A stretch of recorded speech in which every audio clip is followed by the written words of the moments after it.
ముంబై నటి జత్వానీ కేసులో పలు కీలక పరిణామాలు జరుగుతున్నాయి. అధికారాన్ని అడ్డుపెట్టుకుని విచ్చలవిడిగా చెలరేగిన ముగ్గురు సీనియర్ ఐపీఎస్ అధికారులు పీఎస్ఆర్ ఆంజనేయులు, కాంతిరాణా తాత, విశాల్ గున్నీపై ఏపీ ప్రభుత్వం సస్పెండ్ చేయగా ఇప్పుడు మరో సంచలన విషయం వెలుగులోకి వచ్చింది. మహిళా సబ్ ఇన్స్పెక్టర్ దుర్గాదేవిపై విచారణకు రాష్ట్రపతి ఆదేశించినట్లు తెలుస్తోంది. సినీ నటి జత్వానీ కేసులో ఈ మహిళా అధికారి ప్రమేయం ఉన్నట్లు వార్తలు వినిపిస్తున్నాయి.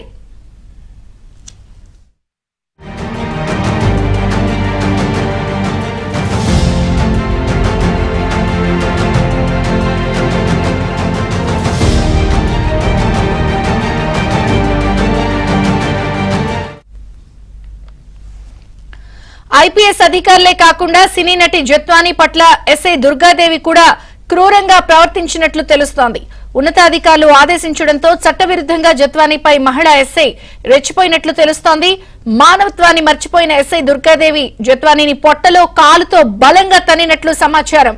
ఎస్ఐ దుర్గాదేవి తనపై క్రూరంగా ప్రవర్తించిన విషయాన్ని తెలియజేస్తూ రాష్ట్రపతికి జత్వానీ లేఖ రాయగా రాష్ట్రపతి ఎస్ఐ దుర్గాదేవిపై విచారణకు ఆదేశించారు.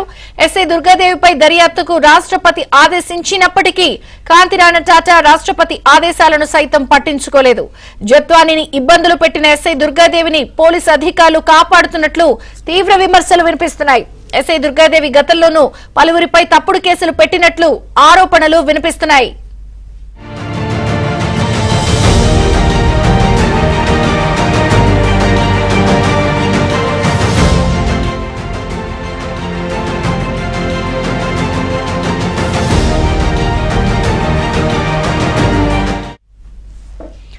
ప్రస్తుతం జత్వానీ కేసులో మరొక సంచలన విషయం వెలుగు చూసింది. ఏకంగా ఎస్ఐ దుర్గాదేవి కూడా జత్వానీపై క్రూరంగా ప్రవర్తించిన అంశం, రాష్ట్రపతి ఆదేశాలను కూడా ఐపీఎస్ అధికారులు లెక్క చేయకుండా కాపాడుతున్న వైనం కూడా ప్రస్తుతం బయటకు రావడంతో మరో మలుపు తీసుకుంది ఈ కేసు. పూర్తి వివరాలు మా ప్రతినిధి ప్రసాద్ అడిగి తెలుసుకుందాం. ప్రసాద్, విజయ్ చంద్రిక జత్వానీకి సంబంధించి ముంబై నటి కాదంబరి జత్వానీ కేసుకు సంబంధించి అనేక అంశాలు వెలుగులోకి వస్తూ ఉన్నాయి.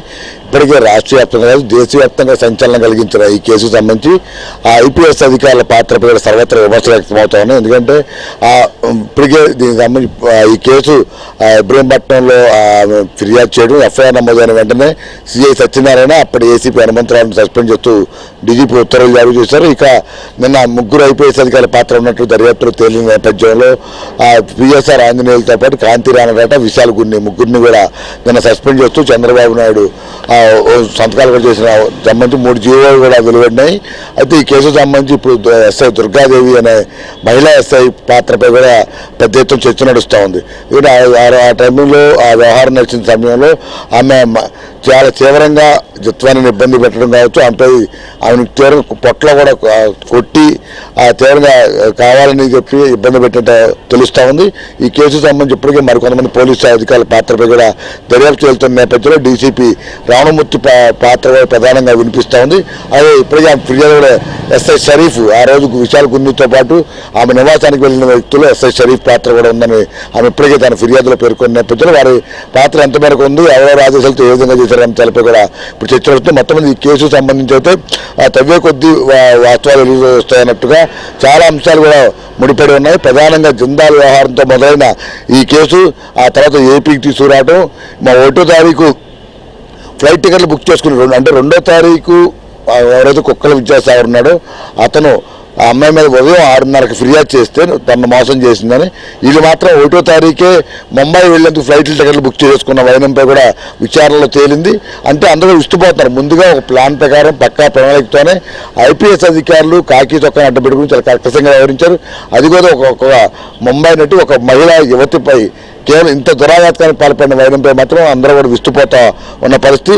ఇటువంటి వారిని మరోసారి కాకి డ్రెస్ వేసుకోకుండా చేయాలని కూడా సోషల్ మీడియా వేదిక పెద్ద ఎత్తున పోస్టులు కూడా పెడతా ఉన్నారు. ఎందుకంటే ఇప్పుడు ఈ కేసు సంబంధించి కేవలం ఎస్ఐ సిఐ స్థాయిలో విచారించాల్సిన కేసు 5 లక్షల చీటింగ్ కేసు. మనం ఇక్కడ ఎన్నోసార్లు మీడియాలో కూడా కథనాలు వేసాం. బాధితులు పోలీస్ స్టేషన్ చుట్టూ, పోలీస్ కమిషనర్ కార్యాలయం చుట్టూ కాళ్ళరిగలు తిరిగినా కూడా స్పందించని రేపు మాపు అంటూ తిప్పుకునే పోలీసులు కేసు రాకముందే ఒక ప్రణాళిక ప్రకారం తాడేపల్లి ప్యాలెస్ వేదికగా జరిగిన ఒక ప్రణాళిక ప్రకారం 3 IPS అధికారులు కూడా సజ్జల ఆదేశాలను తూచా తప్పకుండా పాటించారు. అందులోనే ఇప్పుడు ప్రధానంగా పిఎస్ఆర్ ఆంజనేయులు స్వయంగా అతని సొంత నిధి నుంచి ఫ్లైట్ టికెట్లు బుక్ చేస్తున్న వ్యవహారం కూడా ఇప్పుడు దర్యాప్తులో తేలడం మరొక విశేషంగా చెప్పుకోవచ్చు. ఎక్కడైనా కూడా ఈ డీసీపీ స్థాయి అధికారులు ఇతర రాష్ట్రాలకు వెళ్ళి నిధులు పట్టుకురావాలంటే ప్రత్యేక దానికి ఒక ప్రొసీజర్ ఉంది. ఆ ప్రొసీజర్ ప్రకారం ఎక్కడ కూడా ఫాలో అయినట్టు కూడా దర్యాప్తు తేలలేదు. మా విజయవాడ పోలీస్ కమిషనరేట్ నుంచి కూడా నిధులు కూడా కేటాయించలేదు. కానీ వీళ్ళు ఫ్లైట్ టికెట్లు ముందే బుక్ చేసుకోవడం, తర్వాత ఫిర్యాదు చేయడం. ఇక్కడ ఫిర్యాదు చేసే సమయానికి వాళ్ళు ఫ్లైట్లో ఉన్నారు. ఆ తర్వాత అక్కడ వాలిపోవడం, అక్కడ ఉన్న కొంతమంది వాళ్ళకి అక్కడ పరిచయం ఉన్న అధికారులను కూడా తీసుకువెళ్ళి అర్ధరాత్రి ఆ ఇంట్లో చొరబడి మొత్తం ల్యాప్టాప్లు, ఫోన్లు అన్ని లాక్కుని ఆమెనొక్కారు, తల్లిదండ్రులు మరొక్కారు. అసలే అంతమంది వచ్చి దాడి చేసి ఆమెను ఎత్తికెళ్తున్న ఎంతో ఆందోళనలో ఆవేదనలో ఉన్న యువతని తల్లిదండ్రులు కూడా పక్కన లేకుండా మరో కారులో ఎక్కించుకొని అక్కడి నుంచి ఫ్లైట్కి, మళ్ళీ అక్కడి నుంచి విజయవాడలో కూడా ఇబ్రహీంపట్నం గెస్ట్ హౌస్లో బంధించే వరకు కూడా వేరే ఫ్లైట్లు వేరే కారుల్లో తీసుకువచ్చి మరి సమన్వయ చిత్రహింసలు పెట్టినట్టు కూడా ఆమె తన ఫిర్యాదులో ఆవేదన వ్యక్తం చేశారు. ఇక ఈ పాత్రకు సంబంధించి కూడా తనకున్న సమాచారం మొత్తం కూడా ఇచ్చిన నేపథ్యంలో ఇటు సాంకేతికపరమైన అంశాలు కూడా జోడించే నిన్న 3 IPS అధికారులపై కూడా చర్యలు తీసుకున్నారు. ఇప్పుడు ఎస్ఐ దుర్గాదేవి పాత్రపై కూడా అనేక ఆరోపణలు వెలువెత్తున్నాయి. గతంలో ఈమెపై 2 తప్పుడు కేసులు బనాయించగా వారు ఎవరైతే బాధితున్నారో వారు ఢిల్లీ స్థాయి వరకు వెళ్ళి రాష్ట్రపతికి మొరపెట్టుకున్నారు. ఒక ఎస్ఐ వల్ల తమ జీవితాలు బలైపోతున్నాయని. అక్కడి నుంచి కూడా దీనిపై విచారించి చర్యలు తీసుకోవాలని రాష్ట్రపతి కార్యాలయం నుంచి కూడా ఆదేశాలు వస్తే అప్పటి సిపి రాణా కనీసం వాటిని పట్టించుకోకపోగా పక్కన పడేశారు. ఎందుకంటే ఈ కేసులో ఈమెను ఈ విధంగా వినియోగించుకున్నారు కాబట్టి ఆ రోజు రాష్ట్రపతి ఆదేశాలను కూడా పక్కన పడేశారనే ప్రచారం ఇప్పుడు పోలీసు వర్గాలు కూడా పెద్ద ఎత్తున చర్చ నడుస్తూ ఉంది. ఈ సంబంధించి మొత్తం మీద 3 IPS అధికారులు తన కింద స్థాయిలో ఉన్న ఎస్ఐ నుంచి సిఐ, డీసీపీ, ఏసీపీ అందరినీ కూడా జీవితాలను బలి చేశారు. ఈ నేపథ్యంలో ఇంకా ఎవరెవరి పాత్ర ఎంతవరకు ఉందన్న అంశాలపై లోతైన విచారం జరుగుతుంది. ఇక కుక్కల విద్యాసాగర్తో పాటు మరికొంతమంది వైసీపీ నాయకులు ప్రమేయం ఉన్నట్టు కూడా ఇప్పటికే ఒక అంచనాకు వచ్చారు.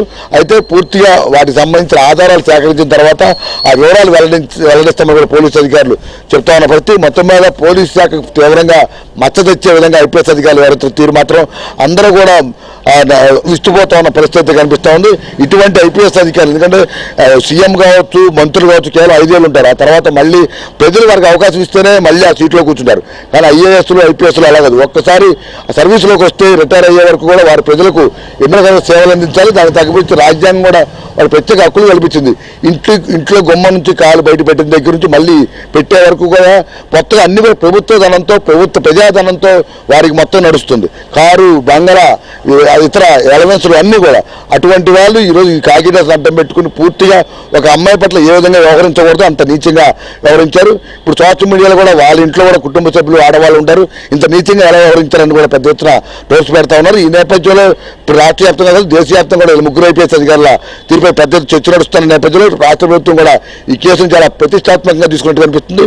అందుకనే వేగంగా ఈ దర్యాప్తు కూడా చేయాలని ఇప్పటికే డీజీపీ ద్వారకా తిరుమల ఆదేశాలు జారీ చేసిన నేపథ్యంలో అన్ని రకాల అంశాలను కూడా క్రోడీకరించుకుని తగిన ఆధారాలు కూడా సేకరించుకున్న తర్వాత ఒక్కొక్కరిపై సస్పెన్షన్ వేటు పడుతుంది.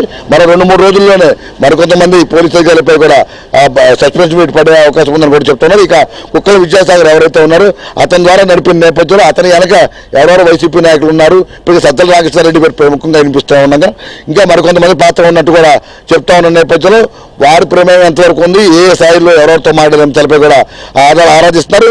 మరో వారం రోజుల్లో దీనికి సంబంధించి పూర్తి వివరాలు కూడా పోలీసులు అధికారికంగా వెల్లడించే అవకాశం కనిపిస్తుంది. విజయ చంద్రిక. Thank you Prasad.